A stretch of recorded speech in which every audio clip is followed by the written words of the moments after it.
Sanibonani, welcome back to enye ivideo. Ngiyabonga kakhulu ukuthi ungene. Thank you very much. Igama lami ngiphilile Barbara, just in case ukhona omsha. Ngiyabonga kakhulu guys, ngicela ni subscribe. Mangabe subscribe, please do so. Subscribe, like ivideo, share ivideo as well as ukubuka ama ads. So ngiza ngodaba ke lolu kaBaba Julius Mkhwanazi again. Kuningi ngalo baba. uJulius Mkhwanazi, you guys, I think he is suspended okwamanje. Khumbula wayeboshiwe and ungaphande ngebail. Enaloyana baba kuthiwa ke umkagiso le road into kanjalo ngendaba nje zobugebengu inkohlakalo na yonke into. So lapha ngamadlanga commission ngeke ngazama ukuthi ngibuke ke amadlanga commission kune witness okuthiwa witness K, as you know ukuthi amagama wabo abakhulumi futhi ababavezi. So lona ke khumbula kwaba no witness A B C D and namhlanje kuno witness K. Okay, so witness K lona kuthiwa ke oyintombi kaBaba Julius Mkhwanazi. Now iyawaveza ezinye izinto ezindaba nje zokuthi okay bake bazwana nokuthi banke bantshontsha kuphi.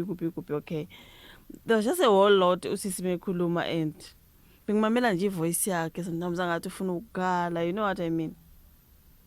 Hayi batudedela amabhomu ke guys, intombi ke kaBaba Julius Mkhwanazi ongu witness K. Uthoyi bayintombi ke esikhulu se-EMPD esamisiwe, right? Utshele ke i-commission kaMadlanga ukuthi yena ke noJulius nethimba lakhe bamabela kanjani inkunzi yamatshe ayigugu abiza u14.9 million rand. Bona bawadayisa ngo110,000 rands. Can you believe it? Amatshe la kuthiwa bawatshontsha ndawo thizeni, you guys, eFlatnet seKhilani. They were worth 14.9 million rands, you guys. But I sang 110. Hey, shame. I-commission kaMadlanga iyalalela kubufakazi buka-witness K ongumholi wophiko lwe-VIP emnyangweni wamaphoyisa kamasipala aseGoli, right? Usola ukuthi iphini lenhloko yomnyango wamaphoyisa kamasipala aseGoli uJulius Mkhwanazi kanye namalungu ethimba lakhe bahlela futhi baqhubha ke umkhankaso wokweba lamatshe lawa ayigugu eFulethini eliseKhilani eGoli. So witness K ke waveza ukuthi kubethandana noMkhwanazi sukela ngo2022. Ngemva ke ukuthandana isikhashana uMkhwanazi wambikela ngezinkinga zakhe zezimali. Wabe intshontsha nje uMkhwanazi kule girlfriend wayintshontsha nje. Imagine emva kokuthandana isikhashana usembikela ngenkinga zakhe zezimali. Ngeke bafowethu. Utwambikela inkinga zakhe zezimali ezaqala ke ngemva kokumiswa kwakhe ngo2023. So ngokubufakazi bakhe uMkhwanazi ubehlale nje boleka imali eglosa njalo izindleko zecala nemali yezingane zakhe esikole. So kuthe ema engasakwazi ukubisiza ngezimali wasemcela ukuthi abeke indlebe uma kukhona kuzwayo ngamathubo okwenza imali. So uye watshela ke i-commission ukuthi ke wakhumbula ulwazi lwempimpi mayelana namatshe, sorry guys, mara namatshe eSugarlight angekho emthethweni ukuthiwa ke agcinwe yindoda thizeni eFlatini eliseKhilani. So ngemva ke kokutshela uMkhwanazi ngalolu daba uthe uvumile ukuhlanganisa ithimba.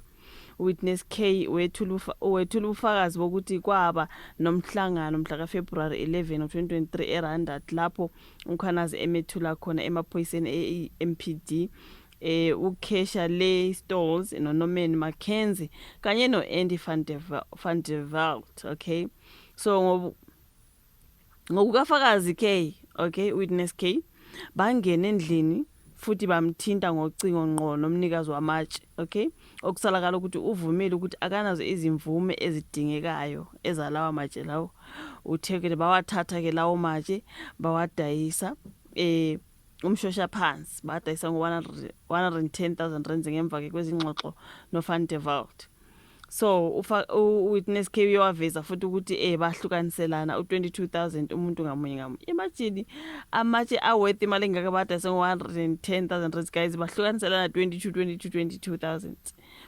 Yo uMkhwanazi Stolz Mackenzie noVan der Walt i-commission izwe ukuthi ke lamatshe ayibiza 14.9 mtakabo million kaloko.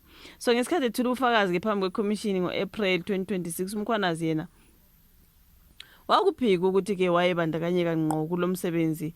Wathi yena umsebenzi wakhe uphelele ekuxhumanisaneni amaphoyisa ngocingo.